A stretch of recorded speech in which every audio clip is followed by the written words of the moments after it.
Hello and welcome back to another document deep dive. Now, last time we looked at this small German operation that was launched in order to destroy a Russian bridgehead near Elizabethovka in in April, 22nd of April, 1943. Today we will do two things. First of all, radiosmersh, our FH2 researcher, has dug up the Russian equivalent of these documents, and we will take a short look at those. After that, we will look at what I would claim is one of the craziest and weirdest German document I've ever found from the same division a few days earlier. You will see what I mean. But, okay, let's look at the Russian side. First of all, what we found out is the unit defending here was the 29th Rifle Corps, and they did some reports about this action.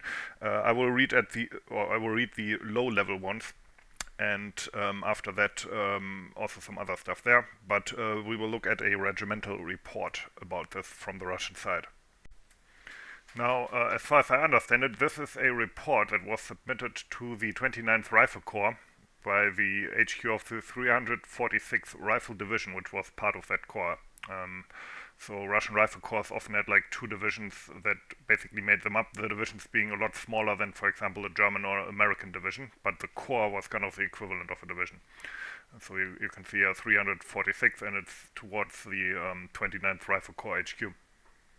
Okay, the interesting part for us starts here from the 1166 Rifle Regiment. This is the report here. And it says, the 1st Rifle Battalion is engaged in fierce combat with superior enemy forces. After 1.5 hours of unequal fighting, the 2nd Rifle Company, having lost 35% of personnel, a heavy machine gun crew and a light machine gun crew, could not hold its sector, and by 0:20 withdrew to the eastern outskirts of Elizabethovka. At 1 a.m., the company commander regrouped his forces, counterattacked the enemy, and drove them from the western outskirts of Elizabethovka. However, the company failed to clear the houses west of Elizabethovka beyond the Olkovaya River and the Nameless Height. Fighting continues. So one thing we can see here, the Pear Height, what the Germans call the Pear Height or the Pear Hill, was just called a Nameless Height by the Russians, and what the Germans called a collective farm or cold shows or whatever, they just called a group of housing. I'm not to this day, so I'm not sure if that was actually a collective farm. It's hard to tell from Google Earth. It doesn't look like one, but then again, time has passed. The Russians didn't call it that anyway. It says then here, losses preliminary, 25 wounded, KIA being verified. Combat strength 245. Command post is somewhere called Azarovka. And then it goes on here at number 5 at 23:00, an enemy force, roughly 40 men, attacked our reconnaissance unit operating towards Vasyukova Balka, forcing an engagement. Simultaneously, two enemy groups, about 120 total, supported by 3 self-propelled guns and a mortar battery, assaulted the 2nd Rifle Company, 1166th Rifle Regiment, unnamed hill south of Elizabethovka. One group advanced from the coal mine north of height 205.2. Enemy elements infiltrated the 2nd Company's defense, occupying the Nameless Height and houses 400 meters west of Elizabethovka. Several groups penetrated the western outskirts of Elizabethovka, but were repelled by a decisive counterattack. Now, there's some interesting details here. First of all, we know that there were no Stuks or other self-propelled guns in support. I talked with Radio, and we have some theories here. First of all, this was a night battle, and the Germans did bring forward pucks, and they did bring forward infantry guns, and especially Pak 40s or at least 75mm pucks usually have to be transported by truck. So if you hear engines in the dark and you get shot at by a 75mm gun, it's easy to think that they brought up an assault gun. Second possibility is that they, after losing the Pear Height apparently relatively quickly, or the unnamed height as they called it, they might have tried to cover their asses and said and kind of overstated how strong the enemy was. It goes on here. The enemy maintains heavily The enemy maintains heavy artillery, mortar fire from Vasyokova Balka and small arms fire from the northeastern slopes of Hill 222-5 and 205-2. At 12 o'clock, they shelled Voroshilov mine, coal mine, and our rear defenses from the Shishikovo area and western slopes of Hill 181.5. Two Focke-Wulf aircraft conduct continuous reconnaissance and artillery spotting. An observation balloon has repeatedly appeared near Yuriyevka and Shishikovka. So, yeah, that's kind of the aftermath here. We will look at some more documents.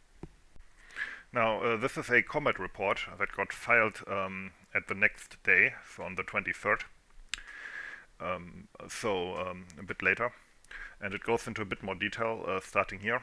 At 2200, on the 22nd of April 1943, the dismounted reconnaissance of 1166th Rifle Regiment operated in the Vaziokovo Balka area. When a raiding group of 8 men crawled toward an enemy trench, the supporting group was attacked by up to 40 Germans.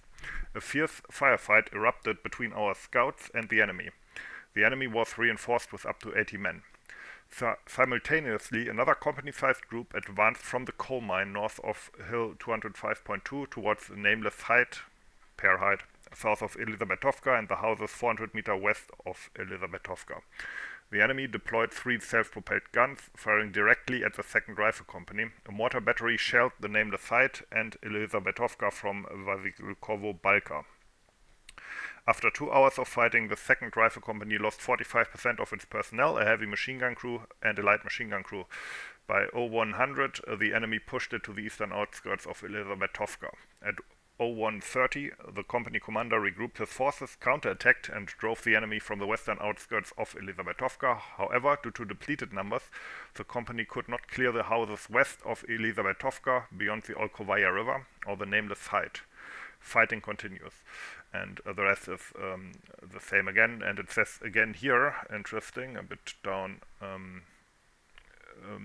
here, it's casualty time. Enemy losses up to 80 killed in action, wounded in action. We know that that's not true. Our losses 6 KIA, 35 wounded in action. Captured 1 machine gun, 4 rifles, 4 grenade crates, and 1 grenade launcher. It could be that this was captured from some kind of forward squad of the Germans that went up until Elizabetovka and had these losses. Now the Germans said they lost 1 killed and the rest only wounded, and they didn't have any missing. So who knows? One thing I will note here is that one thing becomes pretty clear. So when the Germans first made contact here, in front of the minefield, this must have been a Russian reconnaissance group. The Russians did not actually realize that this was a planned attack. From their perspective, their reconnaissance group bumped into the Germans, into a German group, and then all hell broke loose. When really it was almost like a meeting engagement, where their reconnaissance group walked into the German attack. So that's quite interesting. So the Russians were a bit confused as to what happened. And this might also explain why they suddenly started to see Stuks and stuff that weren't there. This here is an even later report again to the 29th Rifle Corps, and this deals with the fighting. So this is what happened after the period we looked at in the German documents, and it says here, number 4, the 1166th Rifle Regiment fought throughout the day and the first half of the night with the forces of its 1st Battalion to restore the former front line of the 1st Rifle Battalion, 2nd Rifle Company against the numerically superior enemy. Despite the decisive actions of our troops, it was not possible to restore the former front line in the sector of the 2nd Rifle Company. The enemy offered strong resistance with mortars and artillery fire while simultaneously being reinforced with a reserve of up to 100 soldiers. The 1st Battalion was unable to receive reserve reinforcements due to exposed approaches. Total regimental losses for the entire duration of the battle, 37 wounded and 18 killed. Additionally, losses in the submachine gun company, 10 wounded and 3 killed, and in the dismounted reconnaissance detachment, 1 killed and 1 wounded. And a bit later. I don't know if that's still on this side actually, on this page actually. As a result of the battle, the enemy suffered up to 80 killed and wounded. Again, that's not quite true. Captured equipment as indicated in the previous report. Now, this is not from that unit, but it's an overview from earlier, from February 1943. And we see here Elizabethovka, and this is a nameless site, and it shows here where anti-tank guns and trenches roughly, like infantry positions, are roughly positioned, and this does conform with the German documents and the overview that I made, and this is what the Germans called the collective farm, which the Russians just called a group of housing. Now, this Russian document indicates the strength of the unit involved before the battle. Now, the second company of the 1st Rifle Battalion was emplaced on the Pear Height, and in this part, that's 1168. In this part of the document, you can see the strength of the 1st Battalion, right? So 1st Battalion, 1166 Rifle Regiment, Battalion Commander Prokopiev, MS. Armament, AT rifles 12, HMGs 6, DPs 15, 50mm mortars 5, 82mm mortars 5, 76mm regimental guns 1, SMGs 15, rifles 120. Command Post Hill 274.1, alternate CP Stone Quarry 600 meters south of Hill 210.3. Observation Post Hill 274.1. So that's the strength of that unit. Here under 14 it talks about the reserve of the 1st Battalion, and the reserve of the complete regiment consists of an anti-tank rifle PTR platoon, an anti-aircraft platoon, a submachine gunner platoon, a reconnaissance platoon, and an engineer platoon, located at the western outskirts of Azarovka. And armament, AT rifles 4, SMGs 25, rifles 47, Dishka 2. And yeah, that's the reserve. Quite interesting stuff. So that's enough about the Russian side. What we'll be looking at now are German documents from the end of March, beginning of April, that will probably blow your mind to a degree. Now, these documents are orders from the 31st of March, to be more exact, 5 minutes before 12 o'clock, so 5 minutes before midnight. Now, the situation at the time, so this is obviously before the Operation Warbler, but the situation at the time for the Germans was of course desperate. As I said, the division had almost been destroyed after the Stalingrad fighting, and the war was clearly lost. So here we are on the 31st of March, 5 minutes before midnight, and this order goes out, which is clearly an April Fool's prank. And I'm being completely serious. This is an actual April Fool's prank that made it into these documents. These are fake orders with humoristic intent, which I find quite interesting. Obviously, this is German humor, so it's no laughing matter, but still, it's quite weird. I will just read this out and let you be the judge of this. The order was given by something called Kampfgruppe Eichenblatt, or Oak Leaf, and it says here there are 2 directives in here. First of all, A, special orders for combat operations on April 1st, 1943. Number 1. The enemy has so far revealed little about his true intentions through defectors. Through vigorous persuasion, the troops must work to get him to reveal his identity so that a vivid image of the enemy finally emerges. Number 2. The mission of the combat group remains unchanged unless higher authorities interfere. The 24 hours of the day are to be distributed evenly among the 3 main focuses: combat activity, fighting according to plan, position construction, forced, and training, as flexible as possible, so that the troops gain the impression that, quote, something is happening. Furthermore, commanders are expected to devote sufficient attention to leisure activities by establishing a clearly defined program. the establishment of singing groups, the establishment of craft rooms, and the organization of poetry and painting competitions are particularly recommended. 3. Missions or tasks. Infantry Regiment Comte is to prepare a rearward breakthrough into the enemy positions on the right wing by driving a mine tunnel from the Redkina Gorge towards the small wood near Nikolaevka. The tunnels are to be of such dimensions that the mounted paratrooper battalion, in accordance with its special ability to dislodge enemy headquarters, can take positions of Nikolaevka in one ride. The cable trench is to be expanded to the extent that the assault boat detachment Jellyfish, which will be deployed by General Command until Pentecost, can position itself there. Number 2. Infantry Regiment Major is to advance unnoticed, tirelessly and silently to the enemy bridgehead at Elizabetovka, so that it is sufficiently close to the enemy bridgehead for the attack by 1st Infantry Battalion, which is to be assigned to the assault boat detachment Jellyfish. Regiment Comte can form the fire wing. Particularly important, practice a joint battle plan in the sandpit or bear stub for the assault boats, so that the enemy can see where the problems lie. The following measures must be taken to prevent the enemy from seeing the large clearing between Olkoyavaya Gorge and Bashtevich. A.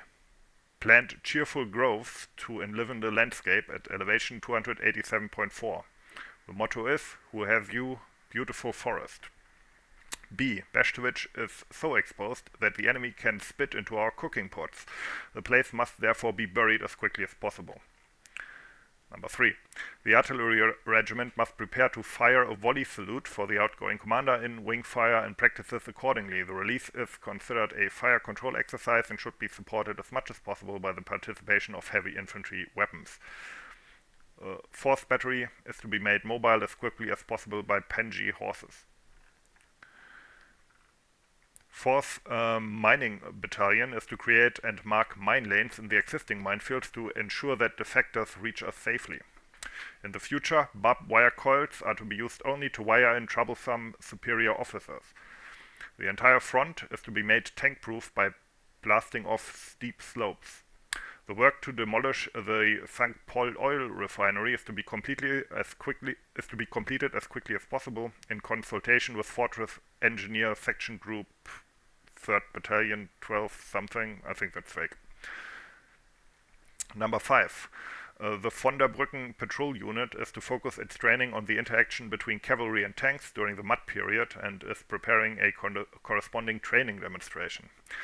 The experience gained in Krasnodonsky while commanding alert, alarm and dispersed companies must be utilized to the greatest extent possible in training. It will be useful not only in similar situations as in the past, but also in the future when commanding advanced detachments.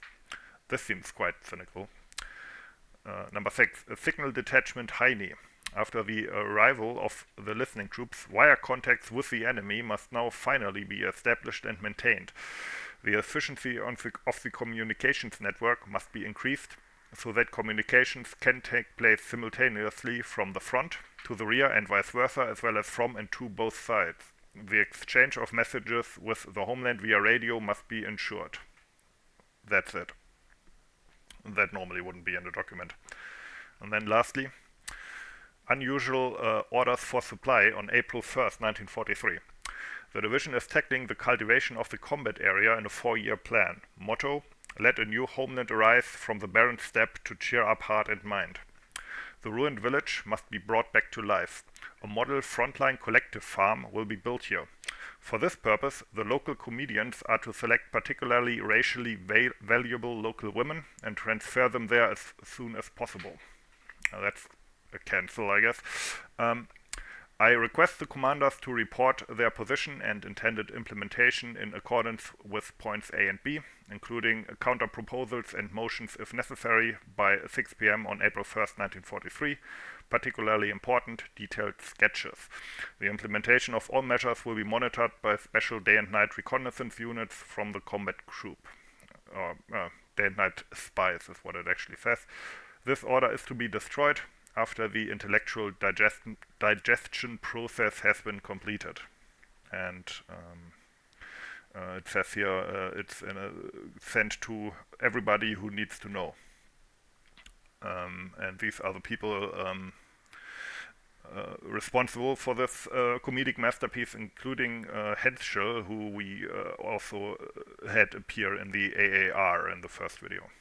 So yeah, quite a bizarre find. I've never found anything like this in these documents, but also proof that the past was maybe just as random and stupid as the present. Anyway, hope you enjoyed it. Thanks for watching and have a nice day.